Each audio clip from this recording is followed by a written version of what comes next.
Labadiena, aš tikrai labai džiaugiuosi sveikindama su tokia gausia auditorija. Ir tuo pačiu noriu tai išnaudoti ir kaip galimybę savo prisistatyti, nes tas pareigas, kuriuose buvau pristatyta, tai yra humanitarinių socialinių mokslų ekspertų komiteto pirmininkė, esu pakankamai šviežiai nuo iš esmės Liepos pačios atsiprašau, nuo birželio pačios pabaigos ir dabar tik tai pradeda aiškėti, kaip tie visi darbai dėliojasi ir manau, kad naujas komitetas iš tikrųjų dės pastangų ir tikrai labai daug pastangų tam, kad šiek tiek pakeisti, suaktyvinti esamą situaciją, jau dabar turim planų. Ir būtent šitas naujasis kvietimas su tokia labai aiškia ekspertinio vertinimo orientacija į kokybę ir į ekspertinio vertinimo skaidrumą yra pakankamai stiprus. Tai pabandysiu papasakoti ir sudėti pagrindinius akcentus, kaip iš viso veikia ekspertinis vertinimas, kaip tampama ekspertu ir apie tai, ko mes galbūt kaip komitetas, kuris atrenka tiesiogiai ekspertus kiekvieno jūsų paraiškoj, tikimės iš pačių ekspertų. Aš tikrai žinau, kad būtent ekspertinis vertinimas yra apaugęs daugybė įvairių įsivaizdavimų ir pasakojimų, tai bent mano įsivaizdavimu šiandien pabandysiu sklaidyti visus, bet iš savo profesinės ir tyriamosios veiklos tikrai žinau, kaip įvairūs stereotipai ir mitai sunkiai bliūkšta. Tai didelių labai vilčių neturiu, kad po šiandienos visiems iš tikrųjų taps labai absoliučiai aišku, kad viskas yra labai skaidru, bet bent jau jeigu pajudėsime tą linkme, kokybės vertinimo, kokybiško vertinimo linkme, tikiuosi, kad bus rezultatas tikrai pakankamai geras. Ir tikiuosi, kad skaidrės juda. Tai manau, kad mes ir mano vadovaujamas komitetas, humanitarinių ir socialinių mokslų komitetas, tiek ir gamtos mokslų komitetas, manau, kad kaip ir visa mokslininkų bendruomenė, mes turim labai aiškiai tuos pačius lūkesčius, kad visa konkursinio mokslo vertinimo sistema veiktų sklandžiai, veiktų sėkmingai ir finansavimą, kuris, aišku, kai mes visi žaidžiam riboto finansavimo sąlygomis, gautų tikrai patys geriausi, perspektyviausi ir mūsų visų sutarimu, nes ekspertinis vertinimas yra tam tikra prasme mokslininkų bendruomenės sutarimas, kad tie projektai būtų vertintina iš esmės tuo, kuriuos dauguma mano, kad gali būti geri.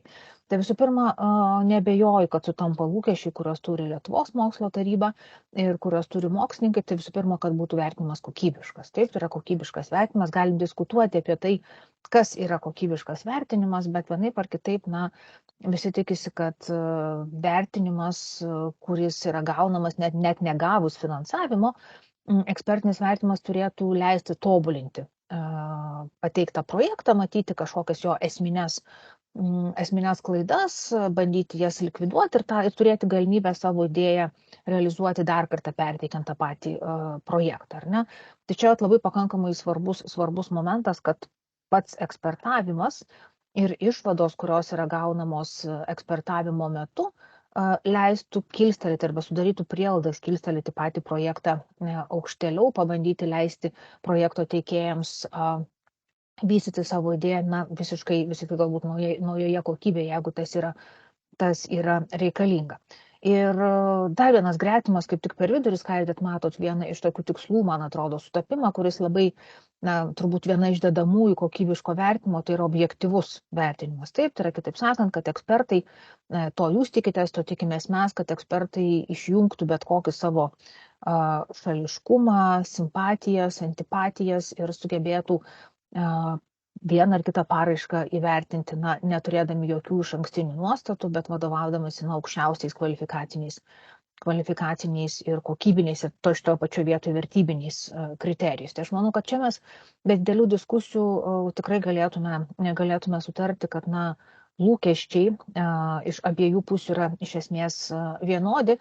Kita vertus, galiu dabar, į ką dabar kreipsiu savo pokalbį ir į ką kreipsiu savo visą dėmesį, tai yra į tai, kaip iš Lietuvos mokslo tarybos mes jau užtikrinam ir kur tobulinam patį ekspertavimo vertinimą ir vėlgi noriu pabrėžti, kad kokybiškas ekspertavimas yra negalimas be pačių mokslininkų įsitraukimų. Tai vienas iš dalykų ir mano turbūt kvietimas tam, kad mokslininkai patikėtų, kad viskas vyksta sklandžiai, kad viskas vyksta maksimaliai, kiek galima efektyviai ir mes patys labai stengiamės užtikrinti vertinimo kokybę. Tai bandant įsitikinti, kaip visą tai veikia, tai tiesiog labai paprastas dalykas patiems tapti ekspertais.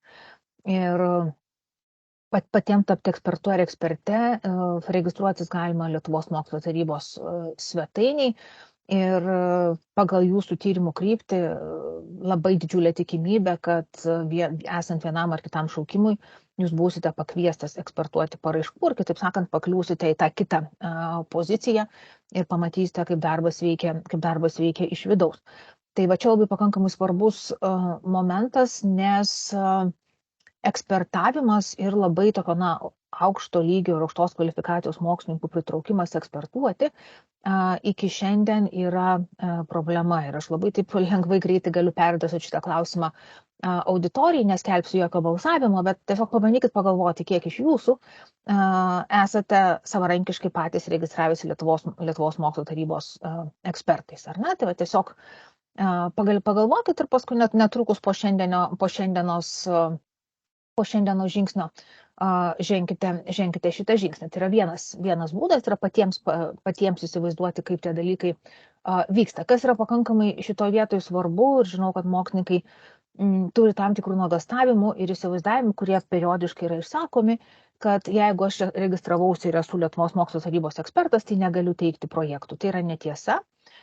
Jūs galite teikti projektus, vienintelis dalykas tik tas, kad jūs nebūsite kviečiamas ekspertu to šaukimo paraiškoms, kurias jūs pats dalyvaujat. Taip, tai yra iš esmės, kad taip sakant, mes tiesiog toks tai yra būdas užtikrinti kokybišką ekspertavimą ir nesukelti jokios interesų konflikto situacijos. Tai antras prašymas vėlgi būtų akademiniai bendruomeniai, tai visų pirma, kai esate kviečiamas ekspertuoti, neatsisakyti ekspertuoti. Nes pastaruoju metu iš tikrųjų susidurėm su tokia keista problema, man sunku įvertinti, ar jinai iki tol buvo, administracija savo, kad nebuvo galbūt tokiu plačiu mastu, tai yra gana masinis atsisakymas ekspertuoti. Tai vėlgi suvokim šitą dalyką, ekspertizę kaip visų mūsų bendrą veikimo lauką. Ir jau tuomet, kai jūs esate pakviestas arba pakviesta būti ekspertu arba eksperte, tai vienintelė tokia, mano galva, labai bendražmogiška sąlyga, mes kuo puikiausiai žinom, iš kur aš dabar transformuoju tą ištrauką, tai yra faktiškai bibliniai dalykai, tai kad mes norėtume, kad jūs kaip ekspertai savo darbą atliktumėte taip kokybiškai, kaip norėtumėte, kad būtų įvertintas jūsų paties darbas arba jūsų paties pateikta paraiška. Tai va čia labai toks svarbus dalykas, kad mes vėlgi patys turim kurti tokio kokybiško eksportavimo kultūrą ir patys visi tame turime dalyvauti, nes kurie projektai yra geri, nusprendžiame mes patys, nusprendžia tiek Lietuvos, tiek tarptautinė mokslo bendruomenė. Ir jau nuskambėjo tas kvietimas, kad jeigu pastebite vienokių ar kitokių sistemos, ne tik tai sistemos neturiu omeny pačios duomenų bazės, bet apskritai ekspertavimo sistemos ar ne, arba Lietuvos mokslo tarybos santykios su akademinė bendruomenė galbūt sistemos tam tikrų trūkdžių, tiesiog kreipkitės, atkreipkite dėmesį, tai kas netenkina ir tuomet tai tiesiog būtų labai geros atspirtis tobulinti ir bandyti svarstyti. Tai kalbant iš humanitarinių socialinių mokslų komiteto pusės, tam, kad tiesiog įsivaizduotumėt, su kokiu skaičiu ekspertų dirbam, tai šiandien duomenų bazė yra žmonių, mokslininkų, kurie registravosi tiek Lietuvos mokslininkų, tiek ir užsienio mokslininkų. Šiandieną tas skaičius artėja prie 2000 mokslininkų. Žinau, kad gamtamokslių kryptyje tas skaičius yra nepalyginti dar didesnis. Tai jeigu pabandyti suskirstyti grupės, kokio tipo arba kokios grupės tų mokslininkų gali būti, tai dažnai labai yra lietuviai mokslininkai, tai visi, kas mes čia šiandien iš tam lauke susitinkam, tai yra dar viena dalis mokslininkų, tai yra lietuviai mokslininkai dirbantis užsienio institucijose ir užsieniečiai mokslininkai, kurie ekspertuoja paraiškas anglų kalba. Ir čia yra truputėlį skirtumų tarp humanitarinių ir socialinių mokslų ir gamtamokslių. Kol kas visos paraiškos ir tą tarptautinį, tokį aukšto lygio tarptautinį ekspertavimą, absoliučiai neutralų, kviečiant tik tai užsieniečius, šiandienai galima užtikrinti kol kas tik tai gamtos mokslų, visų gamtamokslinių srityje. Dėja, socialinių humanitarinių mokslų srityje mes to užtikrinti visiškai pilnavertiškai negalim, nes nėra galutinio sutarimo tarp mokslo bendruomenės dėl paraiškų teikimo anglų kalba. Tai yra kol kas, apibendrinčiau dabar, toks yra status quo, kuris yra priimtas, kad paraiškos yra teikiamos lietuvių kalba, išskyrus kai kurias programas, ir apie tai yra aišku skelbiama iš anksto.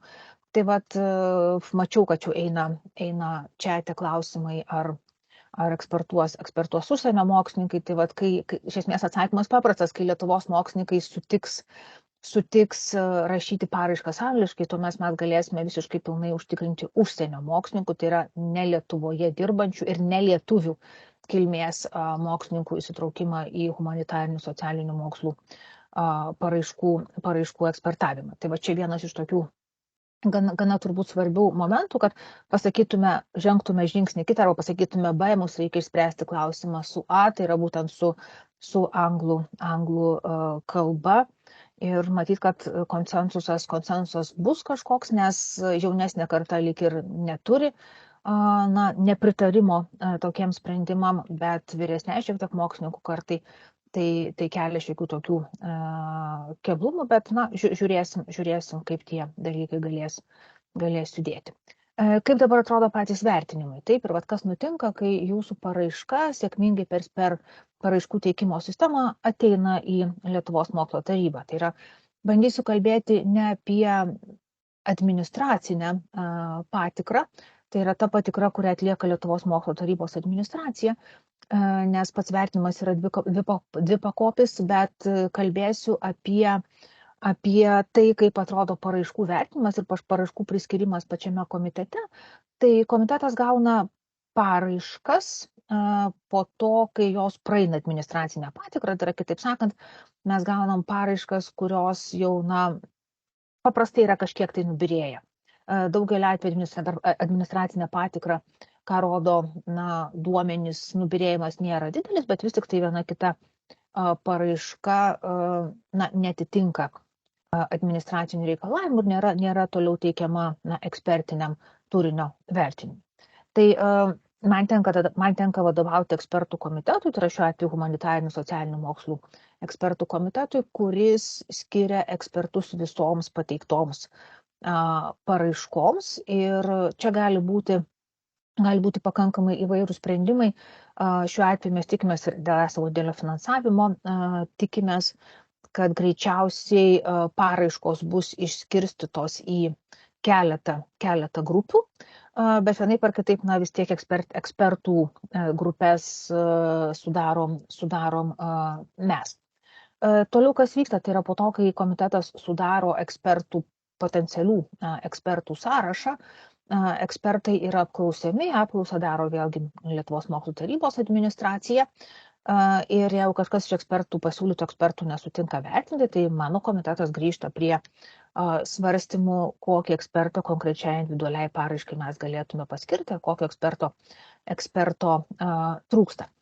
Tie, kas yra kažkada dalyvavę pačiame ekspertinėme vertinime, tikrai labai lengvai galės patikinti, kad pirmas vertinimo etapas yra visada individualus ir ekspertai paprastai nežino, su kuo dar jie susidurs ir kas dar yra kiti ekspertų grupės nariai, kurie vertina vienos ar kitos grupės paraiškas arba vertina netgi tą pačią paraišką.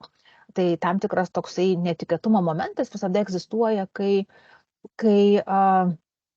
ekspertai susitinka bendrai tokiai viešai diskusijai tam, kad susiderintų savo pozicijas. Tai va čia iš tikrųjų tai yra vienas iš būdų užtikrinti tokį visišką anonimiškumą ir negalėjimą vienas kito įtakoti. Tai vat, iš ekspertinės pusės, kadangi man teko visai tik tokios patogios pozicijos kalbu, nes esu ir mokslininkė, esu ekspertė, ne tik tai Lietuvos mokslo taryboje ir tuo pačiu dabar Lietuvos mokslo tarybo organizuoju patį ekspertinį vertinimą. Tai iš esmės žinau visus etapus ir pakankamai neblogai iš vidaus. Tai va, tas atėjimas į diskusiją visada iššūkis, tai visą laiką įdomu, tai visą laiką intriga, nes tu niekada nežinai, su kuo sėdėsi prie vieno bendro stalo ir diskutuosi dėl tų paraiškų, kurias tu jau esi perskaitęs. Vėlgi, tie, kas dažnokai teikia paraiškas, tikrai žinot, kad yra stengiamasi nepraleisti etapo, kuris labai svarbus patiems ekspertams įsivertinti, ar nėra padarytos vienokios ar kitokios vertinimo klaidos. Tai yra suteikiama galimybė vadovams atsakyti į ekspertinį vertinimą. Taip, tai yra suformuluojama apibendrinant ekspertinę nuomonę, tai yra visi ten 2-3 ar kažkiek tai ekspertų, kurie turėtų vertinti vieną ar kitą paraišką, sutarė dėl bendros išvados ir vėliau vadovas gali ją reflektuoti. Taip, tai va čia visas tas etapas ir pagal vertinimų balus yra sustatoma eilė. Taip, tai yra iš esmės komitetų biudžetinės dalys, jūsų biudžetas nėra labai svarbus. Mes vertinam pačios paraiškos kokybę, idėjos kokybę ir projekto įgyvendinimo galimybės. Kokie dabar, kokiais kriterijais vadovaujamės, nes aišku, niekur nėra labai taip surašyta, kokio tipo paraiškai atrinkti kokį ekspertą. Ir čia įsijungia mūsų patirtis, kompetencijos ir tokios sveikos nuovokos, sąžiningumo patys įvairiausi principai. Ir bandom iš esmės, ką žiūrėti, kai kurie reikalavimai yra fiksuoti, bet patys suprantat, kad tai yra tokia plati sfera ir tokia temų įvairovė ir toks platus kompetencijų spektras, kad visko įstatymiškais ar kažkokiam nuostatais ir kitokiais lyčiais dokumentais tiesiog fiziškai neįmanoma visko surašyti ir mano galva netgi to ir nereikia, nes turėtume vis tik ugdytis pasitikėjimo vieno su kitu kultūrą. Ir faktiškai vienas iš kriterijų, ką mes visą laiką žiūrim, tai yra, kad ekspertai nebūtų iš tos pačios institucijos. Kad tai, kitaip sakant, kad tai nebūtų kolegos sėdintis tam pačiam kabinete, kad tai nebūtų kažkokių tai vienokių ar kitokių mums žinomų ryšių, tarpusavio ryšių, akademinių, galbūt net ir giminystės ryšių ar kažkokių kitokių interesų turintis tyrėjai. Ir su šituo dalyku iš esmės to tokio objektyvumo nustatymų ir bet kokios interesų konflikto regimybės eliminavimui, paprastai paskirsčius paraiškas ir jų pakvietus ekspertus, užtvirtinus jų sąrašą, dar kartą ekspertų prašoma pasižiūrėti, ar tikrai jie neturi interesų konflikto, nes komitetas natūralu, kad nebūtinai žino, kas kieno pusbrolis yra, kas kieno sutuoktinis ir masė įvairiausių panašių dalykų, tad vėlgi čia atsiremiam ir į pačių ekspertų sąžiningumo momentą. Vėlgi paprastai yra aktualu ir kai kada mokslininkai sako, kad vertina ne jų srities ar nepakankamai kvalifikuoti jų srities tyrėjai, tai vienareikšmiškai komitetas deda maksimalias pastangas atrasti ekspertus, kurie dirbtų labai artimame, net jeigu ne visiškai tame, tai labai artimame lauke ir iš esmės galėtų suteikti maksimaliai kokybišką ekspertizę, kas mums iš tikrųjų labai svarbu. Ne pirmo svarbumo, bet vis tik tai administraciškai, kai mes esame įsprausti į tam tikrus terminus, sekam ir žiūrim šiek tiek ir vertinam, kaip dirba patys ekspertai.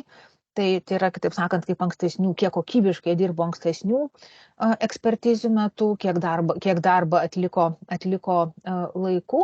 Tai yra vienas toks labiau proceso suvaldymui mums aktualus dalykas, nes vis tik tai visi labai tikisi, kad tai bus viskas laiku labai greitai, bet jeigu patys ekspertai vėluoja, tai vertimo procesas stringa. Ir kitas toks labai aktualus vėlgi klausimas paprastai būna mokslininkams, kas ir kuo toliau, tuo akivaizdu, kad atsirandant tarpdisciplininiai tokiai krypčiai, netgi turbūt ir skatinimui tokio tipo projektus, tyriamosius projektus vykdyti, tarpdisciplininių paraiškų skaičius auga.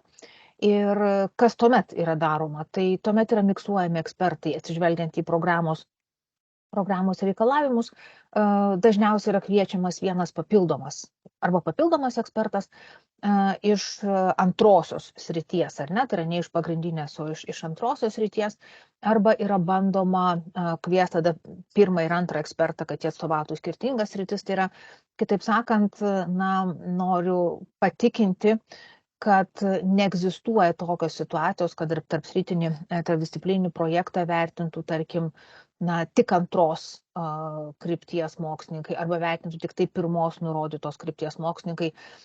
Dargi dabar, kadangi atsiranda mokslininkų, kurie iš viso dirba tarpdisciplininiam kontekste, tai vat, jeigu turim tematiškai panašių, tai čia būna iš viso idealus atvejis iš karto imti mokslininkus, kurie turi tarpdisciplininio darbo patirties ir gali įvertinti metodų sinergijos privalumus ir apskritai keliamus klausimus tokio tipo paraiškose ir tokio tipo projektumas.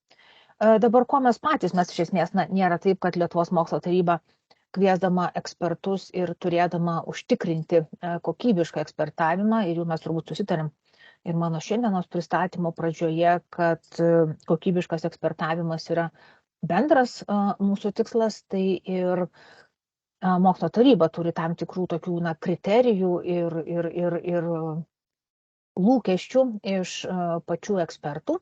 Ir kuo toliau, tuo dažniau mes šnekam apie poreikį įsivertinti pačių ekspertų darbą, atlikti tokį praėjusio vertinimo ekspertizę, tam, kad suvokti, ar tikrai visi vertinimai buvo kokybiški ir ar jie vedantis paraiškas ir tyrėjus, kurie teikia paraiškas į augimą ir į projekto tobulimą, net jeigu parama nebuvo skirta. Tai noriu sugrįžti prie to, ko mes tikimės iš ekspertų ir įsivaizduoju, kad mes tokius ekspertus ir atsirenkam. Tai yra ekspertai, kurie sąžiningai deklaruoja interesų konfliktą, nes natūralu, kad tiesiog žmogiškasis veiksnys, mes negalim žinoti visų Lietuvos mokslo institucijų atstovų vienokių ar kitokių interesų konfliktų. Mes tikimės akademinės etikos, mes tikimės tikrai tokio nešališkumo, sąžiningumo ir pagarbos, tai yra pagarbos tiek kitiems ekspertams ir kitų ekspertų nuomonė, nes nuomonės tikrai būna, kad išsiskiria.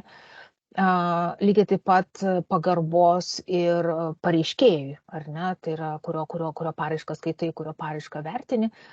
Ir vėlgi, toks būtų prašymas čia visiems ekspertams ir to labai tikimės, kad bus išjungtas toks nesveikos konkurencijos mygtukas ir tos paraiškos bus vertimos maksimaliai objektyviai. Nemažiau aktualus klausimas ir nemažiau aktualus toks lūkestis iš ekspertų, tai yra autorinių teisių ir intelektinės nuosavybės saugojimas, nes susiduriam su tą situaciją, kad ekspertai yra pirmi, kurie kai kada gauna arba mato išskirtinai gerą idėją ir žino tos idėjos autorystę, ar ne? Tai vat čia labai toksai svarbus toks konsoliduotas veikimas, saugant vieni kitų idėjas, atsiremiant į akademinės etikos principus. Vėlgi tikimės tokio korektiškumo savo vertinimuose, kad tie vertimai nebūtų įžeidūs, žeminantis, turintis nepakantos kalbos požymių ir kažkokių panašių dalykų, kurių mes tiesiog ir savo kasdienėme gyvenime galbūt nelabai norėtume išgirsti. Ir baltai, mano galva, yra išskirtos dvi tokios esminės ir pagrindiniai tokie lūkesčiai iš ekspertų. Tai visų pirma, tai yra projektus auginanti kokybišką ekspertizę. Taip, tai aš bandau čia apjungti keletą dalykų. Tai yra kokybiška, iš esmės kvalifikuota, įsigilinus, ne paskubom, o įsigilinus. Ir tai, ką minėjau šiandien, turbūt nebe pirmą kartą ir akcentuoju, kad tai projektai, kurie leistų augti, projektai, kurie leistų tobulėti pareiškėjams ir kad pati ekspertizė būtų nepaviršutiniška, kad tai būtų labai argumentuotas, pagrindžiantis kompetitingos nuomonės išsakymas, tai yra kompetitingi argumentai dėl to, kas yra gerai paraiškoje, lygiai taip pat dėl to, kas paraiškoje yra netinkama, dėl to, kodėl vieni ir kiti metodai yra nepasirinkti, ar tarkim, kad yra praleistas visas lauko išmanimas ir dėl to tematiškai pati paraiška yra pakibusi. Ir aišku, anonimiškumas vienas labai svarbių dalykų ir kolegialumas, ko mes taip pat labai tikėtumės. Ir norėčiau dabar sustoti, ir tai bus... Dėkui, nes jau laikas. Matau? Dėkui. Man tik nejuda dabar skaidrės. Jums pajudėjo mano skaidrės ar ne? Va, truputį dabar pajudėjo. Ir noriu dabar atkreipti dėmesį į pagrindinius vertinimo dalykus, kurie yra iš esmės pasikeitę. Pirmininkas truputėlį užsiminė apie tai. Aš noriu labiau atkreipti dėmesį į kai kuriuos galbūt akcentus. Ir labiausias dalykas kreipti dėmesį tai, kad tai yra judesys nuo kiekybinio link kokybinio vertinimo. Ir tai yra visiškai nauja mums visiems. Periname prie QAROS vertinimo principų, kai kokybė pradeda nulemti tuos skaičiukus. Ir jau šitas pastarasis kvietimas yra į tai orientuotas. Ir kitas svarbus momentas tai yra bandymas pasiekti jaunuolių likimo akademinėje aplinkoje. Ir iš čia atsiranda studentų įtraukties poreikis, kuris vėlgi yra neprivalomas, bet toks siūlytinas tam, kad projektai būtų konkurencingi. Maksimalus balas, kurį gali surinkti per visus vertimo kriterijus jūsų konkretus projektas, tai yra 5 ir slenkstinis tai yra 17, kitaip sakant, gavę mažiau negu 17 projektai tiesiog negali būti net ir finansuojami ir nėra labai smarkiai net ir svarstomi. Tai noriu atkreipti dėmesį į pagrindinius kriterijus, kurie dabar yra surašyti ekspertinio vertinimo lenteliai ir jie bus vertinami, būtent remiantis tokiais kriterijais. Labai kviečiu, kadangi tai yra skelbiama viešai, labai kviečiu prieš teikiant projektus pasižiūrėti, ko iš jūsų ekspertai tikėsis. Tai visų pirma, įprastas turbūt akademinė aplinkoje idėjos naujumo ir ambicingumo kriterijus, kuris yra svarbiausias ir turintis didžiausią įvertį. Lygiai taip pat yra laukiamas projekto indėlis į mokslo raidą, tai yra jau eina kalba apie tam tikro suvokimo, kas galbūt pasikeis.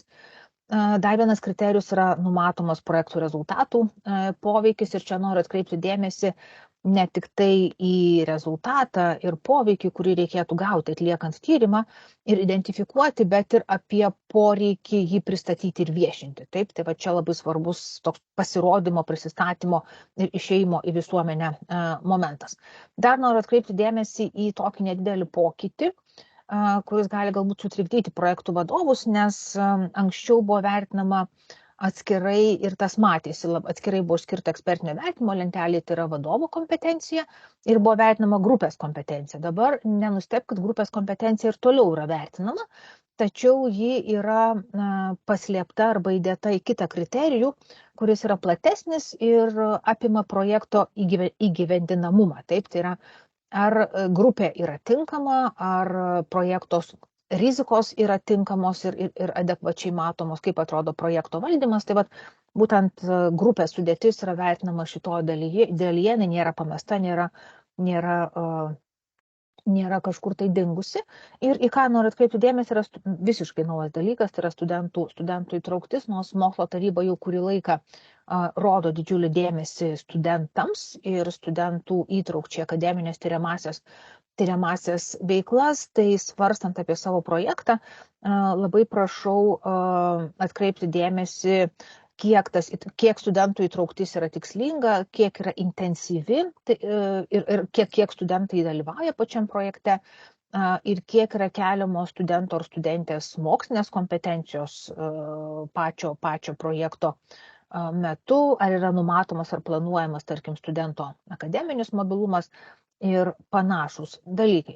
Tai tikiuosi, kad pristačiau ir esu pasiruošusi atsakyti ir į klausimus, jeigu kils po mano kolegės Vilmantės pranešimo. Tai ačiū ir atsiprašau, kad uždėlsiu.